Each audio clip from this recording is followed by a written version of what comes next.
Hey guys, welcome back to my channel. If this is your first time here, my name is Teresa, and if you're an OG, welcome back. It's always a pleasure to have you.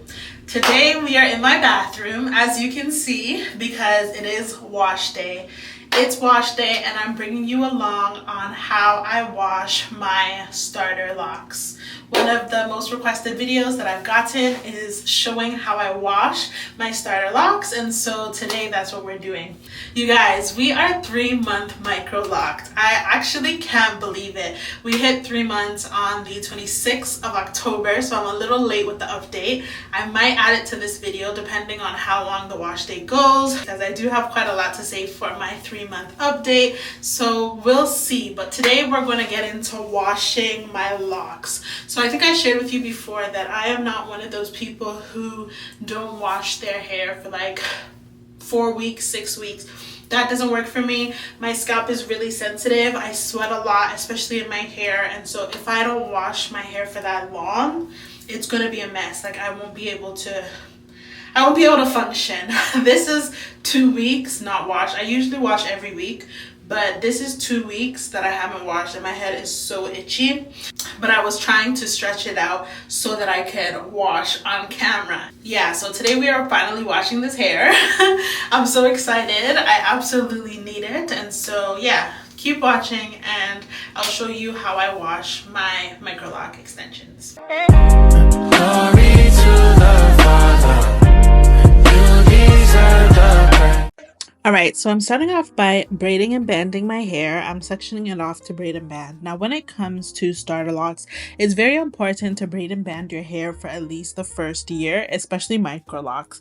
I know a lot of people don't like to do it because it is tedious, but in the long run, it's worth it for the integrity of your hair.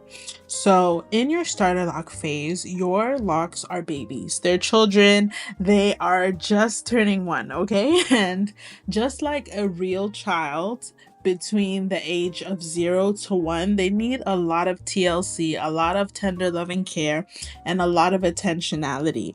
I mean, in the real world, when you have a baby, you get to be on maternity leave. Here in Canada, it's for 1 year so that you can spend time raising your child. And that's the same way you need to raise your hair. And it's going to determine the integrity of your hair and how your hair will look in the long run.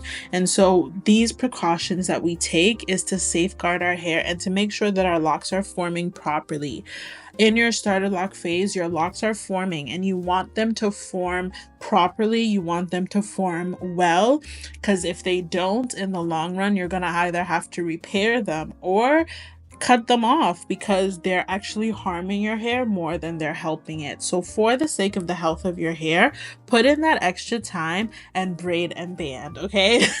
And so then the hair will form well and your locks will have good foundation and they'll be integral. Now, if you notice, I'm starting my braid a little lower, about 1/4 of an inch down the length of my hair. And that's because I want to be able to reach in and clean my scalp like I'm showing you here. You want to be able to reach in and be able to actually access your scalp. If you start your braids up too high, you won't be able to get in there and wash properly. So start them a little lower so that you can reach in and actually wash your scalp, because that's the point of the wash day. We're washing to clean our scalp, right? So yeah, again, I'm just showing you how I'm able to touch and reach into every part of my hair and still be able to access my scalp. Once I've done that, I'm going in with my shampoo. My shampoo is from my loctician, and so I got it directly from her, but you can use any natural hair shampoo that is sulfate free. You also want to use something that doesn't have too much slip, and by slip I mean it's not too slippery. That's why we don't use conditioner on our starter locks, because conditioner has a lot of slip. Anything that is too slippery is actually going to unravel your lock. We want our hair to lock, we want our hair to knot up, we want our hair to do all of that because that's what forms the lock. So we don't want to add in any products that are too slippery or detangling products that are actually going to encourage the hair to unlock or encourage the hair to unravel, encourage the hair to unknot, okay? So make sure you're getting a shampoo without too much slip and something without sulfates, because those things are usually what brings in the slippage and stuff. Then you just want to get in and you can start washing your hair. Wash as you would your loose natural hair, making sure that you're cleaning your scalp scalp, you're really getting in there and you're cleaning all parts of your hair. Make sure you're washing around the locks. Like, you don't want to get in between the locks or else they're going to separate, because they are just braided and twisted together. So make sure you're not going into the braids, you're not going into the twist, you're actually going around the lock and touching the scalp. And that's if you started your locks with twists or with braids. Make sure you're not going into the actual lock, but you're going around the lock. After that, you can just rinse it out as normal, again with as hot water as you can handle. Rinse it out and make sure that all the soap is out of your hair. It's very, very important to make sure that all the soap is out of your hair. You don't want that buildup. It's going to get into your locks, it's going to make it nasty, it's going to make it gunky, and it's probably going to lock with your hair. So when you are putting in product or washing your hair, make sure that you are doing your best to get all of the product out every single time. As much as you can, try your best to get each and every strand so that all the product comes out. Then I'm washing the length of my hair. I just did my scalp, but I didn't do the length of my hair, and so I'm washing the braids and making sure that that part is clean as well, because that part actually is where all the products get on. So make sure you're just cleaning that and washing that and then rinsing that off as well. And the same thing when I'm cleaning the length of my hair, I also like to make sure that I go over it a couple times and do it. And when I'm washing my hair, I usually do 2 rounds of washing. So I only showed 1 round on camera because I didn't want the video to be super long. But everything that I've done, I would repeat the process once again and then continue to wash. So I did do 1 additional round off camera. As you can see, there is some soap left in my hair, so that's something we don't want. And yeah, because I did another wash, I got rid of that. So this is my scalp after washing. You can see it's nice and clean. It looks a lot better than it did, and it's ready to go. When I come out of the shower, then I just allow my hair to air dry, make sure there's no soap in any parts, and then I'll go into my moisture routine. So moisture routine is very important. I like to do it when my hair is still damp, not wet but not dry, so just still damp. I don't know, I feel like the products go in better when your hair is damp. I don't know, it's just my own little ideology.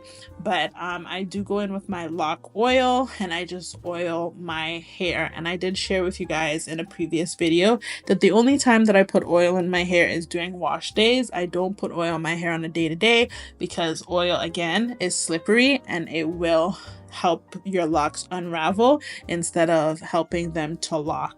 And so I only put them in on wash days, which for me was typically once a week, but now I'm moving it to every 2 weeks since we're moving into the winter. And so yeah, I would put oil in my hair only on wash days. And then after I put in the oil, I just massage it in, make sure I get it on every part of my scalp and make sure that I do all of that. And then I also like to put some in my hand and move it on the lengths of my hair, because this is the stage where your hair is very frizzy. And I like the frizzy look. I think it's part of having locks, so I don't mind it. But I know a lot of people do, but this does tame it a little bit because I am a corporate girl. I like my hair to be a bit tamed, so I just put some oil on it to tame it just a little bit. After I finish with the oil, I go in with a leave-in conditioner. Various different ones, but for this day I used my rose water and peppermint from Loxanity. I really like this product. I think my hair loves it as well too, so I use it every once in a while. So that's the one that I used today. I spray it in. It's not a detangling leave-in conditioner, it's just a leave-in conditioner. So I spray that in and again massage it throughout my hair just to keep the hair moisturized and conditioned. Locks need a lot of moisture, but you don't want them to be wet, right? So it's like a balance you have to find. So I put in the leave-in conditioner and I just massage it in and make sure it's good. And then once the hair is like dry, I typically air dry, but now that it's winter, I will be using a blow dryer. That's part of the reason why I'm moving my washes to bi-weekly instead of weekly, because I want to reduce the amount of heat that I put on my hair. I'd rather put heat on my hair bi-weekly instead of every week. And so I let it air dry. I have let it air dry since I've gotten my locks, but now that we're moving into the winter months, I live in Canada, it's very cold, and so I will be using the blow dryer on the cool setting. I'm not going to use it on the warm setting, on the cool setting. So yeah, that's what I'll be doing. I let the hair dry and then I unravel. You do want to make sure that your hair is dry when you're unraveling your braiding and banding. It's better because the weight of the heaviness can cause the locks to pull down, especially when you have extensions that can cause slippage. I noticed that with my first set of Microloc extensions, that when I would unravel my hair when it's wet, it would pull the hair down and then the hair would begin to separate. So make sure that it's fully dry before you start unraveling the hair so that the weight of the water won't pull on your extensions and won't cause them to slip. So just let them get dry, unravel them, and massage your hair and make sure that it's nice and clean, and put in your moisture, and then you'd be good to go. Honestly, that's it. So this is something that, again, I used to do weekly, but I'm now doing every 2 weeks just to keep my hair and my scalp clean. Everyone is open to do what they want. I mean, it's preference what you do with washing, but yeah, that's my wash day routine. Thanks for watching.